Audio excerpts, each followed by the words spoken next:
What's up, guys? It's your girl Haley Pro, aka the SoundChick here. Today I speak with Erick, who talks about a lot of stuff he's currently working on, including his solo project titled Misanthropik Torment, the fact that he's working with another band called Inherent Death, and the fact that he started a record label called Misanthropik Records a while back. So I touch base with him on all of these fronts, and we get to learn a little bit more what it's like living life in Erick's shoes. Keep on listening. This is definitely an interesting interview, and you don't want to miss out on it. Hi, this is Erick Leviathan from Misanthropik Torment as well as Inherent Death, and I am speaking with Haley Pearl, the SoundChick. So, Erick, I'm actually super excited to get to talk to you today because, you are a very busy person. Yeah. You have a solo project, Misanthropik Torment. You just joined Inherent Death. And you even run a record label. So we're just going to get into it, starting off with the fact that you just joined Inherent Death. Talk to me about this. How did you come to join the guys? It's funny. I thought it was a joke at first. Like I said, I run a record label. It's an independent underground metal label.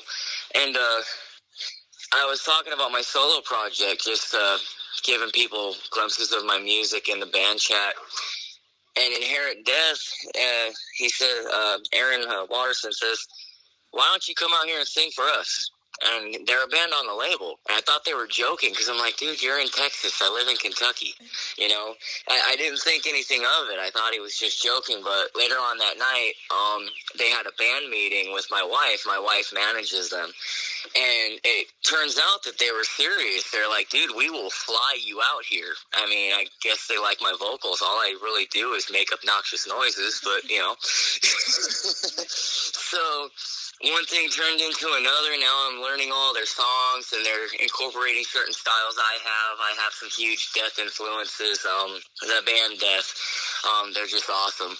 But so that turns out January 22nd and 23rd, I'm flying out to Texas to play some shows. We're going on tour that I set up. So that's pretty awesome, That's awesome. I'm super excited for you.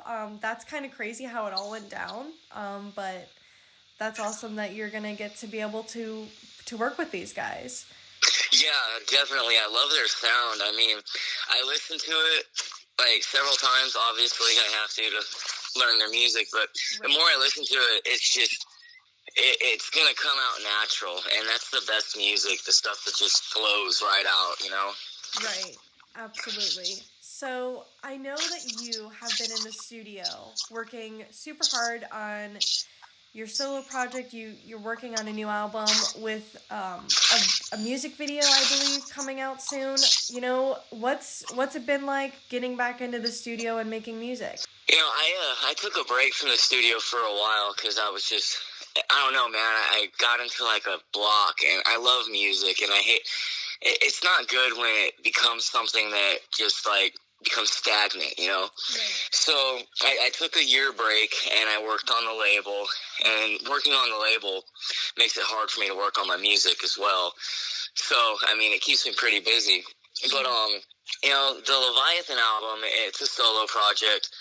It's just it's a 6-song project, it was kind of bittersweet because I went into a professional studio, not saying that I'm not professional, but I mean, a guy who's been mixing and mastering for like 30 years. I went in there, and I paid a nice amount of money for this album. But when I listened to it, I was like, what the hell, dude? Like, I was upset that I paid for this,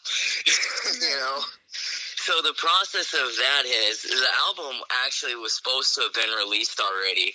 I had to take it home, remix everything, and just do it to the way my vision was wanting it to be done. So, I mean, I have it. It's ready to be released, but I'm not going to release it just yet. I want to release a music video with the title track, and it's an 8-minute song. And basically, the album is about the descension into hell, figuratively speaking, and the ascension from hell. And anybody who knows me will know what I'm talking about. Not trying to paint a picture of my life. It's just so sad and dreary. But I spent like 16 years of my life in prison for cutting off a pedophile's penis. You know? So to me, like, the life events and everything that, like, in prison and all that's hell. I don't care what anybody says. That's hell on earth, bro. And it does a lot of things to you psychologically, not just the carnage that you witness and the carnage that you have to participate into and able to survive. So that's what this album is. It's just a reflection of the Leviathan, and that's my stage name. Anybody who knows anything about mythology, the Leviathans are the ones who, like, clawed their way out of hell, you know? And some of them had clawed their way out to try and live a better life or be a better being. I wouldn't say human being, but because they're creatures. They're creatures trying to live and kind of experience life. So I know that you said that this album is ready to put out, but you're waiting and holding back until you release the music video. Do you have an estimated time of arrival for this album to be released? I am going to say by the end of this month, the first song will be released, and I'll give people a taste of that song. And I don't know, man. With releasing music nowadays and these digital streaming sites, it's not a very good idea to release an album all at once. So I figure I'll release a song every couple months, and then when I'm ready to, I'll just drop the whole album. Oh, yeah, absolutely. I mean, I was just talking to somebody else about this yesterday, where we are kind of in the period where singles are more important than full-length albums or even EPs right now, which is kind of crazy. Because I've become so used to just waiting for bands to release full-length albums, but I mean, it seems like we've evolved into singles are more important right now, which is totally fine, as long as we're getting the music right. So, but it's crazy how it all evolved that way. Yeah, you know, the digital age, it's a double-edged sword, you know. It's made it easier for people to get their music out.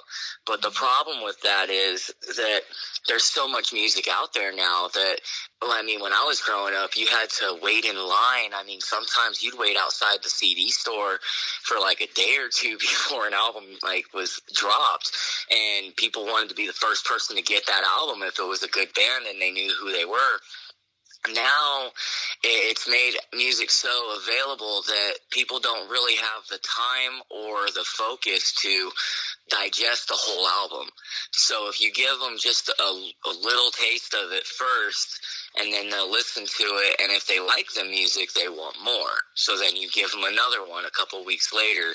I mean, it's just a marketing strategy, and honestly, I hate the business aspect of this because at the end of the day, we're all in it for music. It's like, it's my therapy, you know? Yeah. So, I mean, I could not agree more with you. It really is a double-edged sword here. Because, you know, I mean, music is supposed to be incredibly therapeutic to both the listener and the band members themselves, but there's so much stuff that goes into it that can make it, you know, not a pleasurable experience for the bands as well. Just because I've seen a lot of bands having to adapt to new ways here just to be able to be the best for their listeners. And sometimes it's really difficult because they've been doing something for, you know, the same way for so long.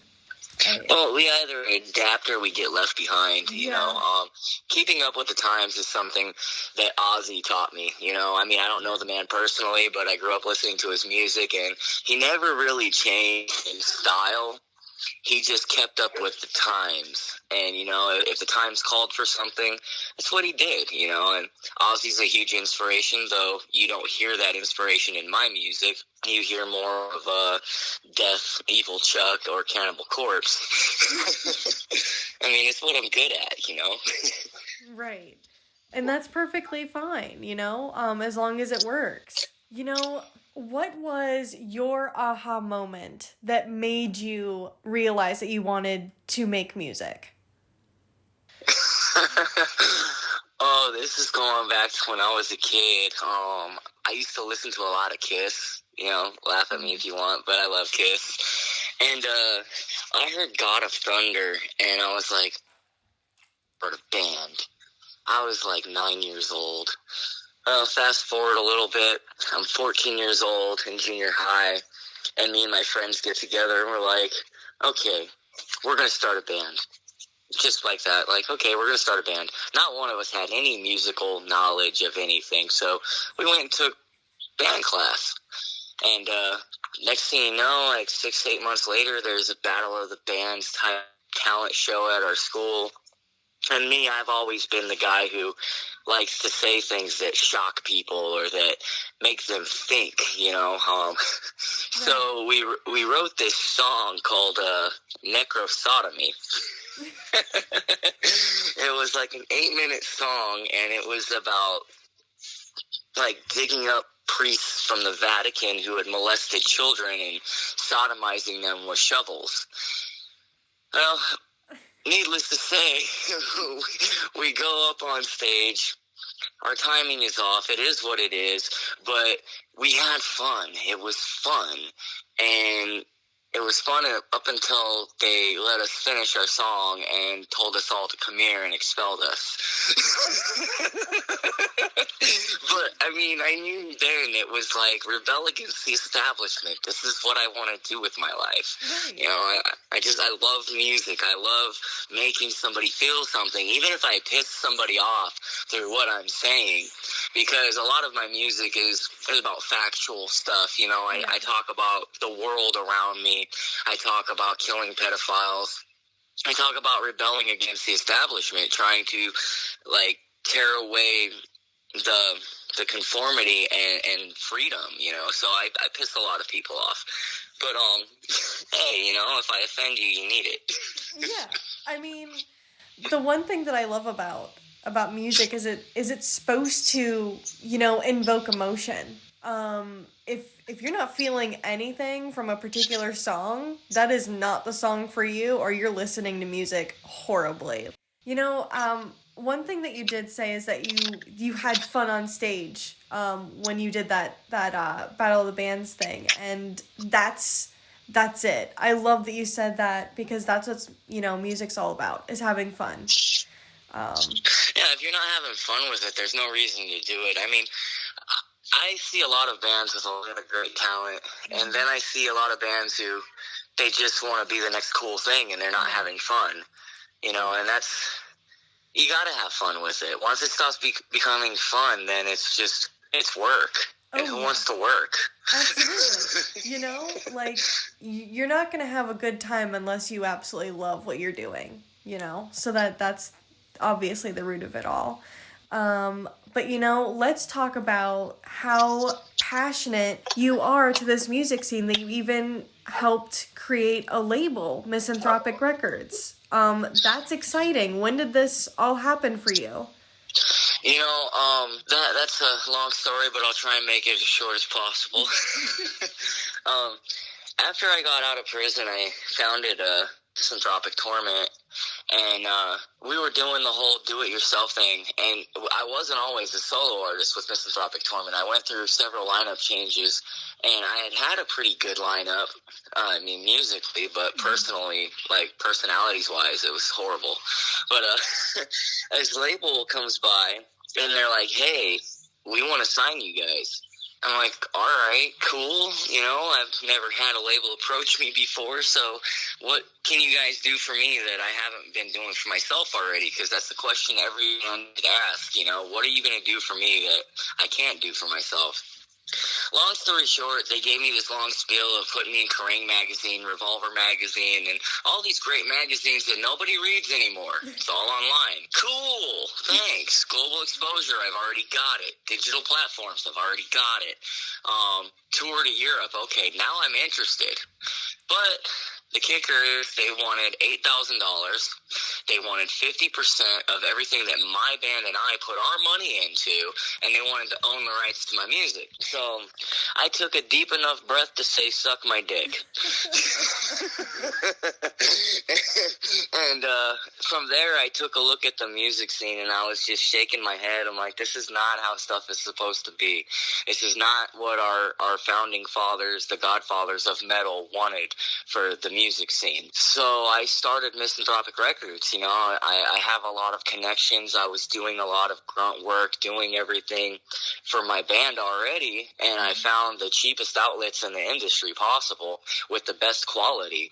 So I was like, okay, I'm going to be the guy that's not there for me. And I decided to create Misanthropik Records. Everybody thought it was a joke at first, you know. It was like, there's no such thing as a label that doesn't rip you off. Well, you know, there is now, because we're globally known. We manage like 40 bands, and every band is happy with us. You know, we're not Roadrunner or any of those major labels, but I mean, we do a lot, and we help a lot of the bands get out there. They have a platform to stand on, you know. Right. So that's my dream. It's my passion. I love music, and I think that the music scene needs to change, and I think that these corporate assholes who keep ripping us off, they need to go away, man. They just need to stop being vampires and leeching off the misery of others. I mean, it's obvious that you're very dedicated to the bands that are signed under this label, and you do want to help be part of the change here. That's really awesome. Let's talk about what makes, you know, Misanthropik Records special. Like, what are some of the things that you guys might offer that you yourself might not have seen on another label? Number one, the thing that makes Misanthropik Records special is the bands that we have, the bands that have put their faith in us. They're my family, you know. But we don't take the rights to anybody's music. Our contract is non-exclusive, meaning that if a bigger label is noticed by you through what we do, and they want to offer you a house and a car, please take it. I'm not holding you back. You know, if you can get to a higher platform than us through the work that we do, then we want you to do that. You know, we have a team of metal enthusiasts. Everybody who is on this label, that works on this label, is either a band that's on the label or somebody who just really loves music and wants to see people succeed. I mean, I don't know. Most labels don't, like, do a hands-on approach and talk to their bands every day or become personal with them. I do, because I feel like it's my job to work for the band, not the other way around. Most labels want the bands to work for them, and they don't really do anything but just slap their name on them and say, okay, now you have our name, go out there and make us lots of money. You know, we don't do that, you know, so I think that that's something that's special. I think a lot of bands appreciate that. We set up shows for them, make sure that they get paid, and if they don't get paid, we reach into our own pocket and pay them. You know, for instance, I was telling you before we got on the phone about this venue last night. Right. This morning I called my label owners, and I was like, hey guys, our bands didn't get paid last night. So we reached into our pocket and we sent them the money that they could have, well, we didn't send what they could have made, but we gave them money to compensate losing. You know what I mean? Right. So, I mean, we're very family oriented, if that makes any sense. Yeah, I mean, absolutely. It's awesome. I love what you guys are doing for these bands, and it's obvious that it's a very welcoming and family-centered environment. You know, even if you guys aren't related to one another, it still seems like the closest knit pair of friends ever, and I love that. You know, you don't see that often, and I think that that's what makes this label stand out. You know, in addition to, like, all the perks that you guys, you know, offer through the label, but that's really awesome. I appreciate that. Yeah, of course. Talk to me about the first band you ever signed. What was that feeling like for you? First band we signed, they're still on the label, Mute TX.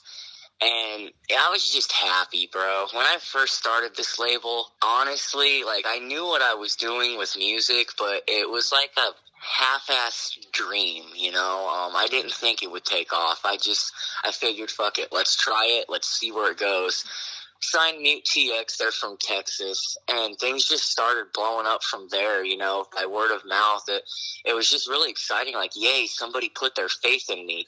And every time somebody puts their faith in me, it's like, there's only so many ways I can make a post saying I'm so happy to welcome these people to my family, you know?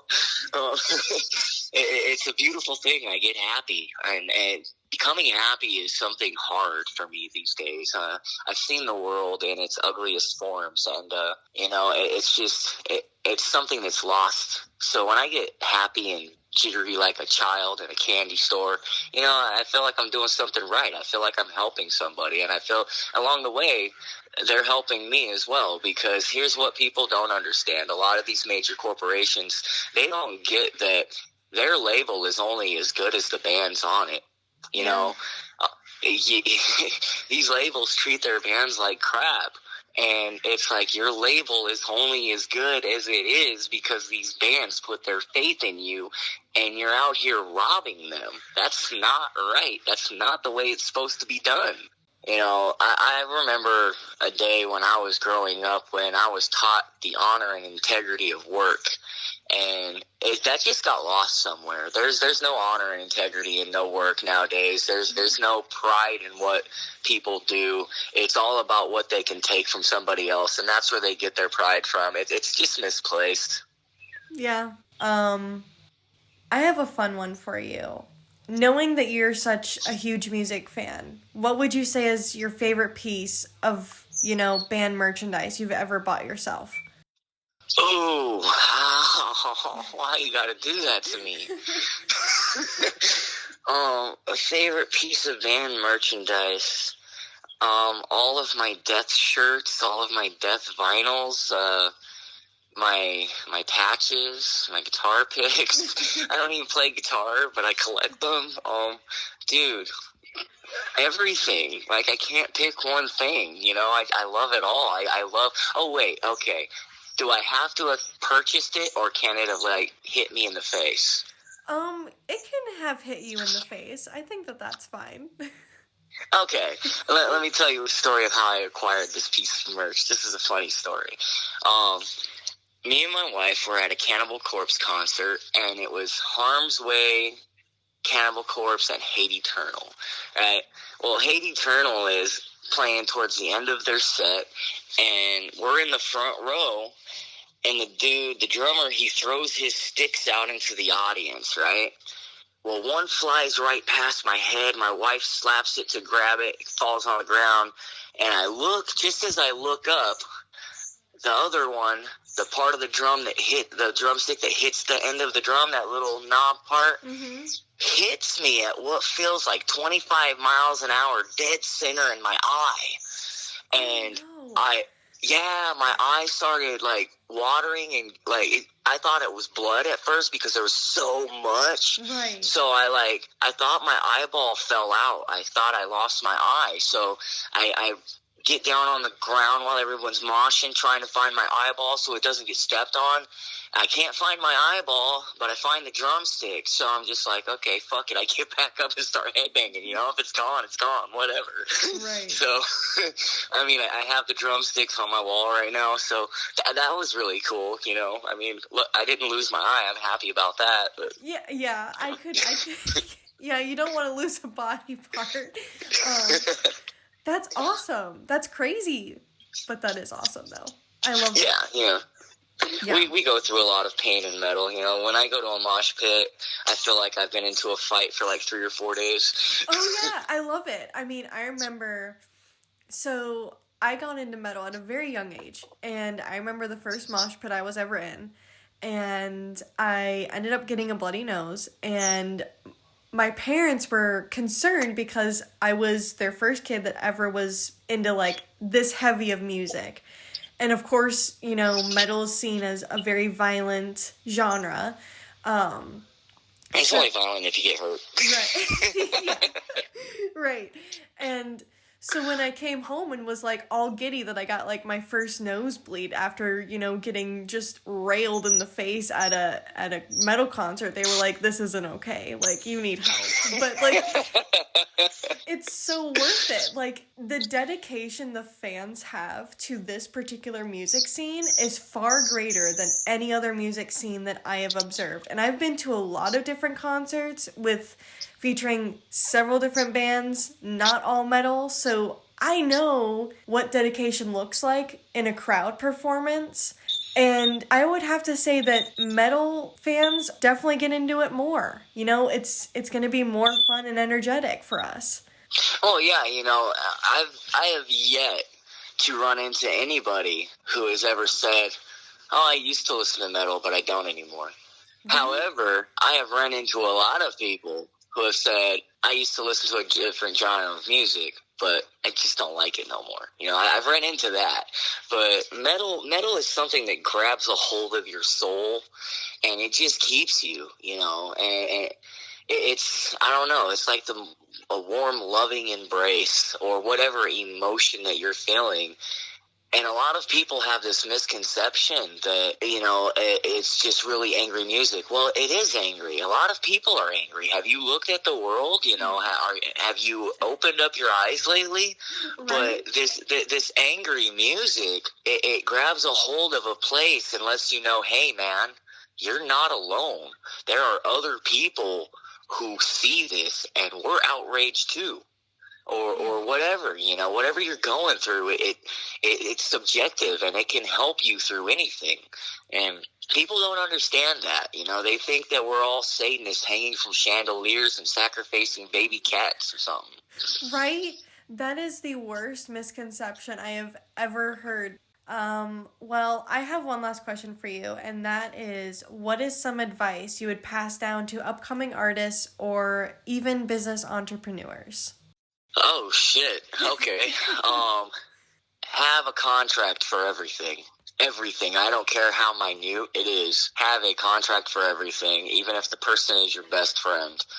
And if you don't think you can, tell yourself you can. Do it anyway. Do it until you can. Because it's my opinion that anybody can do this. They just have to have the drive and the will. If you want to do this, if it's in your blood, then do it. Fuck what everybody else says. Don't do it to try and impress anybody or sound like anybody else. Do it to sound like you. I mean, those are mistakes that I made and I learned from, so hopefully that works for somebody else. Hey guys, it's a SoundChick again. I hope you enjoyed the interview I had with Erick. In the meantime, definitely make sure to go check out his latest album that just dropped. Also, if you're in a band and looking for an awesome label to get signed to, check out Misanthropik Records. They won't let you down, I promise. I enjoyed having you on this interview, and I look forward to seeing you on the next one.